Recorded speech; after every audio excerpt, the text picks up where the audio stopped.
What's going on, everybody, and welcome back to Comic Breakdown. And I'm really excited about this video. We're going to be doing a big bulk of Ultimate Spider-Man. This video is going to get you completely caught up from where we last left off. So this is going to be issues 10, 11, 12, 13, 14, and 15. We are covering 6 issues of Ultimate Spider-Man. This is going to get us completely caught up and right where we need to be for the next release. You guys know I'm working hard to try to put out videos, getting us completely caught up on the stories that you guys love. And in this 6 issues, holy crap. I am telling you guys, if you haven't already read this, you are in for a treat. Because in this 6 issues, so much happens. Now, in the Ultimate Universe, we kind of already have a feel for what's going on. Middle-aged Peter Parker, Mary Jane having kids, Harry Osborn as Green Goblin, both of them heroes, Tony Stark visiting them, trying to tell them what's more or less going to happen in the future, and that they need to be prepared. But Peter Parker's most immediate threat is Kingpin, and Kingpin has now enlisted the help of the Sinister Six. And with Harry and Peter being able to take down Black Cat,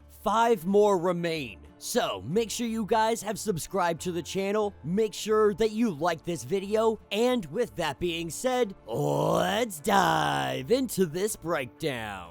Alright gang, so as we pick up with this issue, we're picking up with Ben and Jonah. And this issue is going to hugely focus on the two of them. Right now, they're headed to a golf course in Long Island to meet up with a specific lawyer, one that will be having lunch at the clubhouse at noon. Ever since they went out and did their own thing, creating their own paper, they've been investigating Fisk, his whole operation, trying to figure out what truly is going on behind the scenes. And it all starts right here later on that day in Long Island. Ben and Jonah both sit down with the lawyer. They're here to have a conversation, and this conversation starts out exactly how you would expect it to start out. The lawyer is very condescending, very rude. That is, of course, until Ben and Jonah pull out some paperwork that kind of gets him quivering. Paperwork that is authorizing the sale of Stan Stark to an offshore company owned by another offshore company, so on and so on. And Ben knows that if he spends enough time on this, he can get down to the true source of what's going on. But he figured he'd skip some steps, try to see if the lawyer would illuminate the situation in any manner. But he kind of brushes them off and tells them that they need to look elsewhere. More or less, he's telling them to screw off.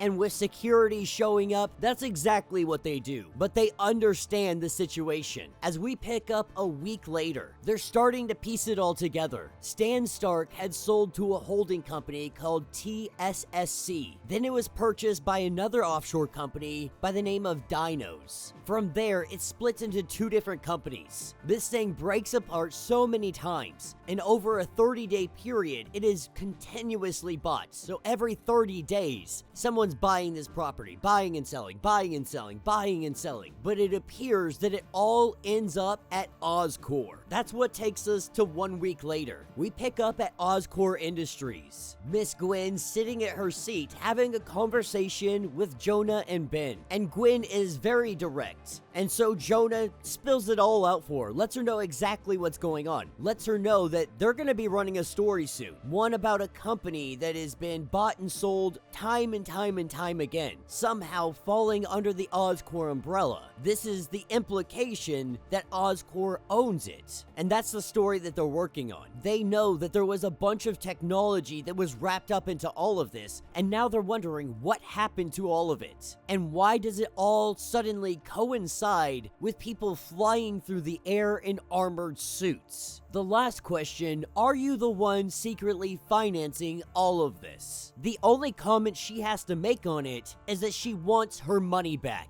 This really lets us assume that she had no idea what was going over and more or less got screwed over. Or at least that's how she wants it to appear. As we pick up later on that day, we have Mary Jane talking with Ben. All of them back at home currently, but the conversation is about Gwen. All they know is that she wasn't really happy, but she didn't get into the specifics. The question that Gwen really wants to know though, when you're gonna run this story. how long till it goes live. And Ben tells her that we're gonna run it in a week, so let Gwen know that's the timeline. As we pick up 2 days later, we have Harry. Harry is meeting up with Jonah and Ben. And they had made a bet on this when he had told MJ to tell Gwen that this was a 1-week timeline. It was only a matter of time before one of them showed up. They set the over-under at 3 days before he showed up. Jonah took the under. Harry kind of mocking them because it appears that they're just playing at a game here. But he wants to know, what do I have to do for you not to write this story about Oscorp? This is when they let him know that they're not writing a story about Oscorp, and they're not playing any games with him. Now, Ben goes on to say that they've only spoken a few times, and he may have had complicated interactions with Harry's father, but he has a hard time believing that he bought and very carefully hid Stan Stark with bad intentions in his heart. His wife died the same way that Harry's parents had died. Asking what they're writing the story about then, they say it's hard not to notice the coordinated timing between Oscorp taking that company over and the emergence of green armor flying through the air. What they think is that Oscorp took existing Iron Man technology, put a new coat of paint on it, shined it up real nice for a new show, and then more than that, he believes that either Harry or Gwen are the one in the suit. This is when Harry activates his arm gauntlets. And yet again, another bet is lost. Jonah bet it was the wife. As Harry's starting to get really ticked off, now he's trying to figure out what the hell you guys are up to. But they're not writing a story about the Green Goblin. The real question, they now know that Fisk enabled the sale of the company to Oscorp. Also know that him and his spider friend have been waging a 2-person war against Fisk Empire. So why would Fisk sell all of this knowing that it could destroy him? And that is because Fisk didn't know. He didn't know that buried deep down, there was a hidden record of all the things that Fisk had done and the people who control Fisk, what they have been up to for decades. He learned that they're evil. He learned that they're as old as the history of man, kind of evil, and that they have to be stopped. This is when he gives them a thumb drive. He says that they are the ones that did this. They are the ones that killed his parents. They are the one that killed Ben's wife. What is on this thumb drive is a rabbit hole. Everything Oscorp has on record about the man who made this world the way it is. His council that is running it, and what they really are, what really happened to the Starks and Fisk. This is where his story starts. If you have the courage to write this story, it is one that will grow. These people are dangerous, they are ruthless. And as we pick up later, the two of them sitting down writing this story out, they had a plan to kind of cover their tracks. They're about to explode the freaking world. They created a fictional name to hide behind.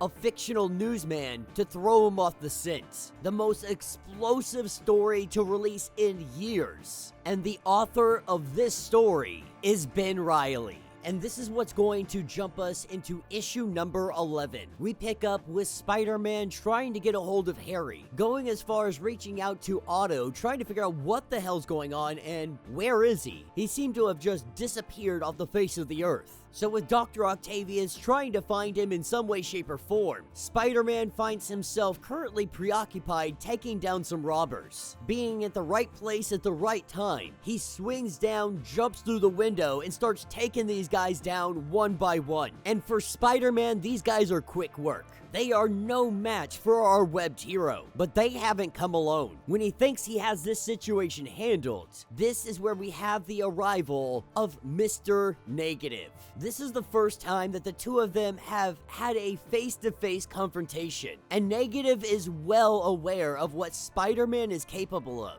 But Mr. Negative doesn't want to really test any of this right here and right now. So what he does is he controls the people and turns them against him. As everybody grabs hold of Peter Parker, he has no option but to try and escape. He doesn't want to hurt these innocent people, so he can't punch them, he can't hurt them. This gives Negative and his henchmen the opportunity to get out of here while Spider-Man tries to flee for his life while these people are trying to tear him apart. Later that evening, being able to get back home. He gets home and he is greeted by MJ. And coming in the shape he is in, MJ obviously has some questions for him. More than anything though, I think Mary Jane is more concerned about Peter Parker. So far, she's been really cool about this whole being a superhero, being Spider-Man thing. But she wants to know, what should she do if she's starting to freak out a little bit? The truth is, Peter never really even got into a fight before all this. The only real fight he had was Flash Thompson in 8th grade, and he beat the crap out of Peter. And he does hate the violence, but it does feel good to stop somebody. When you have the power and the ability to stop somebody from hurting somebody else, there is something that feels good about that, the capability that he has to help people. But she wants Peter to promise that if you get to the point that you're scared or we're scared or we should worry, you need to let me know. And he tells her that if it gets to a point, I say we need to go. If there comes a day where I say we need to run,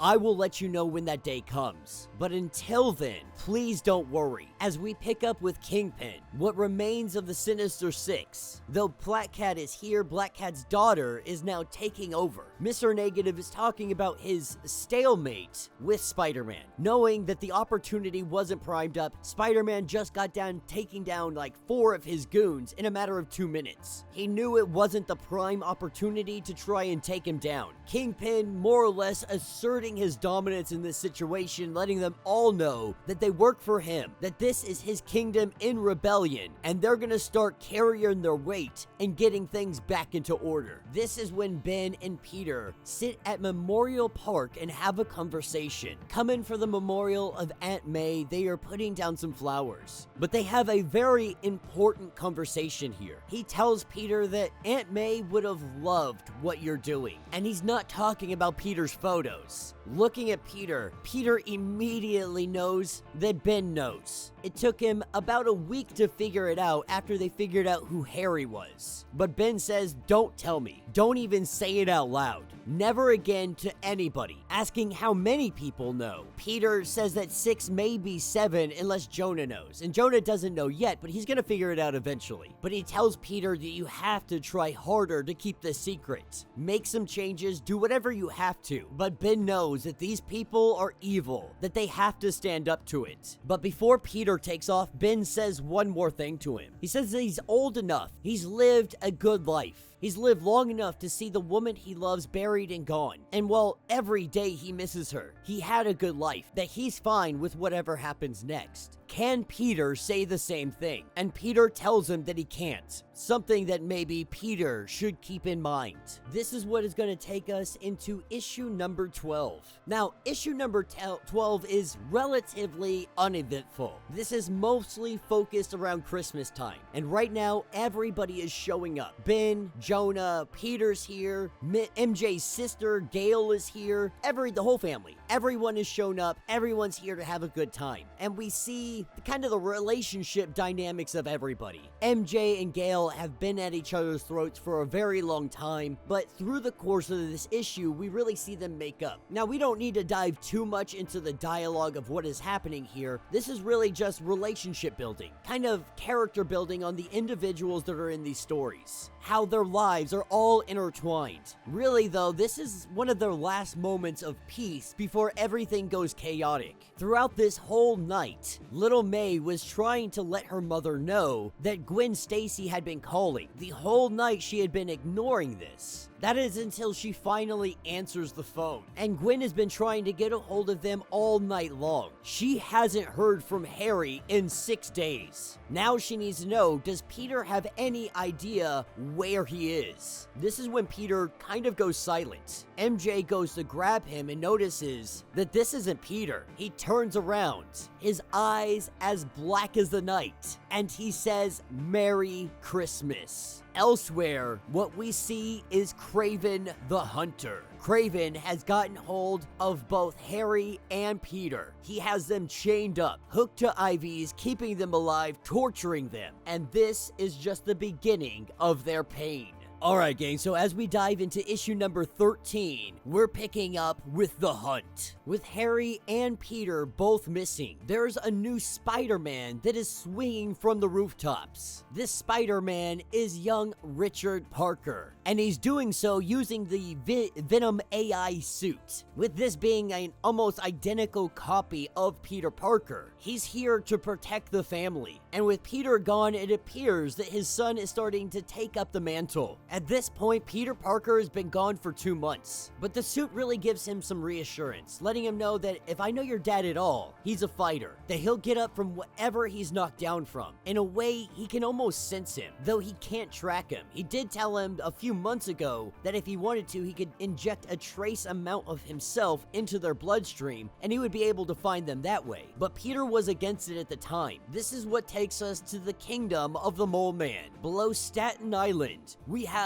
a prehistoric world. He is met here by Kraven the Hunter. The two of them are kind of working together in on this. Though Mole Man isn't very happy about it, he wants to take these two immediately to Kingpin. Kraven, on the other hand, wants to make them pay. He wants to have his greatest hunt. He is the true predator. Down here in this kingdom is the perfect place to have his hunt. While the two of them discuss this, we have the arrival of Mysterio. Obviously, things are going to get heated because Kraven believed no one else knew. Him and Mole Man were supposed to be the only ones in on this. Of course, Mole Man denies involving Mysterio. Mysterio just saying he knows things. But Mysterio wants to see them. He wants to see them with his own eyes. This is what takes us back up to the surface, and we have a whole buffet set up on a table. Kind of a last meal situation. Bomb collars around their necks so they can't go anywhere. Kraven lets them know that you're gonna fight me. I'm gonna hunt you, and you're gonna fight back with all the ferociousness you could possibly muster. At first, they thought about maybe making Harry and Peter fight against each other, but as he tortured them, as he learned more about them, he learned that only one of them truly has abilities. The other one is just a dude in a suit. So they knew that that wouldn't be fair. In his eyes, he didn't want to play that game. So he's gonna play a game of Harry and Peter teaming up, and they're gonna play the greatest game. And they have no option in doing this, because if they don't, he's going to kill them, then he's gonna go kill their families. The only way their families stay safe is if they kill Kraven the Hunter. And this whole time, Peter has said nothing. He has said not a word about this, but Peter knows what he has to do. Kraven, looking into his eyes, he sees Peter. He sees what he is. Pressing a button and dropping them down into the wilderness. As their parachutes deploy, they land, and they prepare to fight. The bomb collars unleashing from their neck. Kraven wants to make sure that this stays as fair as possible. He wants to truly be challenged. And so the two of them take this opportunity and they run. When they were falling, Peter was able to see what appeared to be, at least what they are landing in, is the middle of the jungle. So they need to run in one direction, reach the edge, and find a way to get back to the surface. But Harry wants to stay and fight. He wants to kill Kraven. He wants to end this here. But while they have this discussion, a velociraptor comes up from behind Harry, and Peter is able to stop it just in the nick of time. We see Peter beat the living crap out of a velociraptor with his bare hands. Unfortunately, there was more than one of them. As two velociraptors come out of the woods, Peter tells Harry not to move. As we jump back over to New York, we have our young Richard, who is practicing swinging from the rooftops. But he is brought down by Black Cat, saying that you knew my father, the Black Cat. She's the new one, and she is here for some vengeance. Hopping us into issue number 14, we're picking up exactly where the last issue had left off. We have Black Cat attacking young Richard, and while he's being able to dodge all of her attacks, he's trying to figure out what the hell's going on. Like, I'm trying to tell you got the wrong person. He goes as far as showing his face and saying, like, I'm gonna show you, like, I'm not who you think I am. I'm not Spider-Man. She quickly recognizes this isn't the person she's looking for. The two of them starting up a dialogue, having to start a real conversation up. We learn that Felicia is only 16 years old, Richard only being a year younger than her. We see what may be the beginning of a friendship, but taking us back down to the Savage Land. They are 5 miles from the edge. Peter thinking to himself that Kraven knows about MJ and the kids. This is the only thing he can think about. As they get closer and closer to the edge, as Peter Parker is riding a freaking velociraptor, the only thing that is on his mind is that Kraven knows about MJ and the kids. As they get closer and closer to the edge, the velociraptor that they're riding on gets shot in the head. Kraven the Hunter is taking it down, Peter lifting up the raptor and using it as a body shield. Kraven takes another shot and the two of them are able to make their escape into hiding. And as they take off into the woods, this is where Mole Man intervenes. His little goblins coming up from the earth and bringing them down underground. Mole Man isn't very happy about the disturbance that is happening in his land right now. He tells them though, why I'm helping you is none of your business. While the two know they can't really trust this dude, they have no real option right now considering there's a sniper trying to take them down. With Peter and Harry being able to make it to the tunnel entrance, they take their bomb collars and they set up a booby trap. They're hoping that they can at least slow down Kraven, giving them the opportunity to get away. Now Harry really wants to stay and fight this guy. Put an end to the problem right here and right now, cut it off at the source. Peter, on the other hand, wants to get back to their families, that they're out there unprotected, no idea what might be coming for them. This is where Harry kinda divulges some information. Gwen is probably not in danger. They have a very heightened, elevated version of kidnap insurance, what they call danger liability. If something happens to either one of them, not only does someone try to resolve it, but the other person gets an extreme level of security, that this is invisible to the person being protected, but effective. Otto created this protocol. He would have activated it for them by now. He would have done the same thing for Peter, but he doesn't know who Peter is. And Harry didn't tell him because Peter didn't trust him. So Gwen Stacy is out there safe. MJ and the kids, on the other hand, are all alone. As they make their move through the jungle, Kraven the Hunter is caught up with them. Wielding a minigun, he unloads on the forest all around them, spraying in all directions. But amidst all the chaos, they're able to set off the trap. A giant explosion sends Kraven the Hunter flying, no longer having access to a gun. He pulls out his knife and he goes toe-to-toe with Peter Parker. Only Peter is filled with rage. He's filled with anger, a desire to get back to his kids and his wife.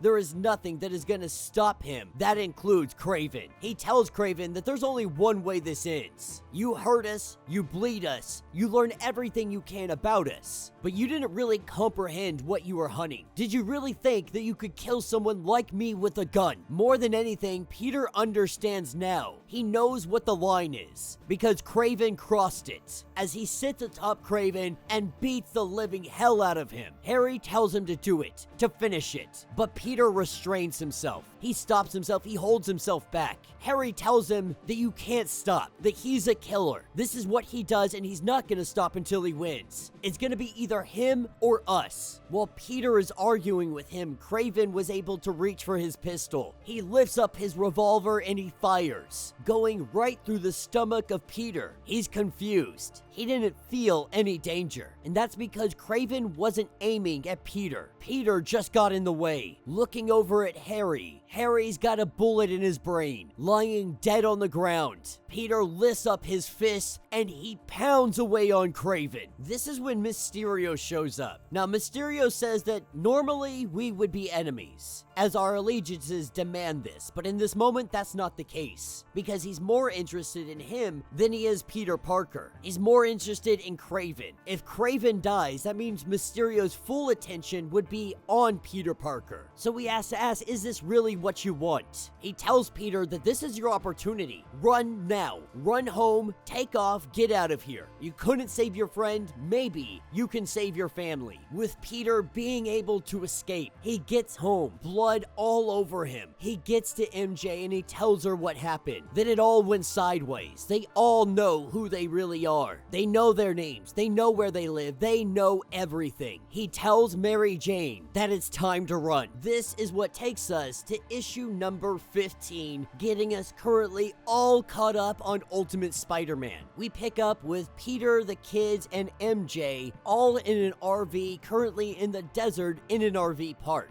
They're adjusting to life on the run, dealing with their new neighbors, dealing with the new people, but all this new open space gives Richard kind of an opportunity to let his wings spread, an opportunity to train. Though secretly he hasn't been telling anybody, he's been texting Felicia. Felicia being Black Cat, this could be very dangerous. But right now, more than anything, him and his father are going to train. That if he's going to be doing this, there's got to be some rules. More than anything, he's telling the suit that you need to protect Richard at all costs. Even if it means my life ending, you protect Richard. As they swing around, we pick up a little bit later at an old abandoned military base. As they go in to take a closer look, we have Ultimate Sandman that enters the picture, scooping up Spider-Man and throwing him around. But every time that Sandman forms, the tower nearby activates, it arms, and it causes him to disintegrate. Now they're trying to figure out what the heck is happening, but Sandman keeps reforming, grabbing Spider-Man and smashing him into the tower. Every time the tower activates, sending Sandman back into the dirt. Richard going over to Peter and lifting him up, trying to figure out what the heck they're about to do about this situation. They don't know what's going on except that the tower keeps blasting him apart. It's almost as if it's some kind of containment. So Richard gets the idea, maybe we can turn it off. Using the suit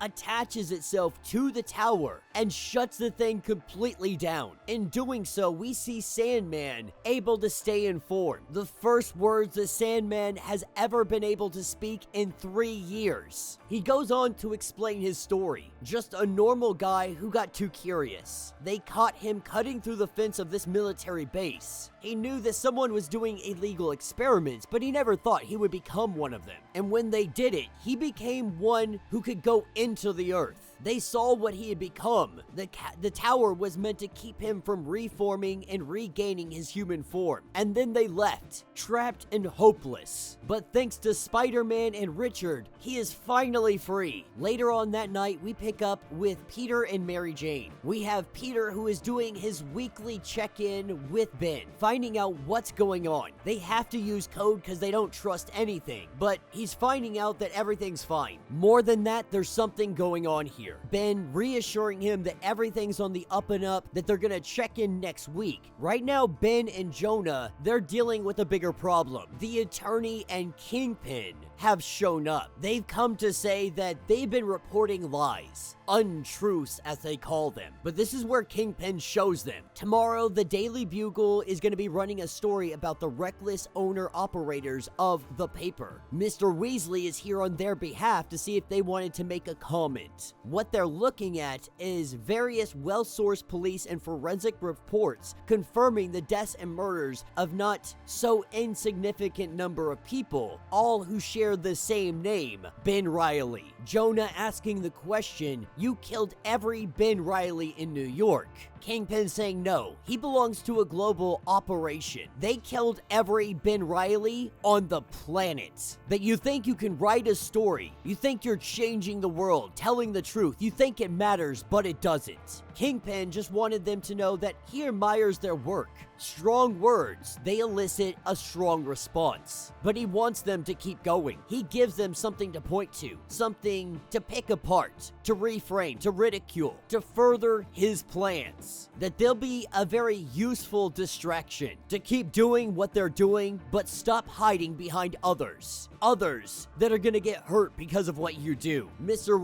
Weasley saying, is there anything you would like to say for the record? Ben saying, when all this is done, when all wrongs have been righted and the shadows have lifted, Ben is going to be the guy that's gonna write the obituary. And that will be the end of this issue. So let me know what you guys think down in the comments. Holy crap, guys. What a hell of a story so far. Very much looking forward to what happens in April. But a lot is going on for Peter Parker. He is being just thrown right into the fire, jumping right into the fray. Now, it appears that Harry Osborn is dead. This could very easily be an illusion by Mysterio. I'm currently crossing my fingers and hoping that that may be the case. I'm hoping that Harry isn't dead, but if they killed him off in such a quick, brutal manner, holy shit, guys. I love this last issue because it was like a, hey, here's Ultimate Sandman. Okay, Ultimate Sandman is now gone.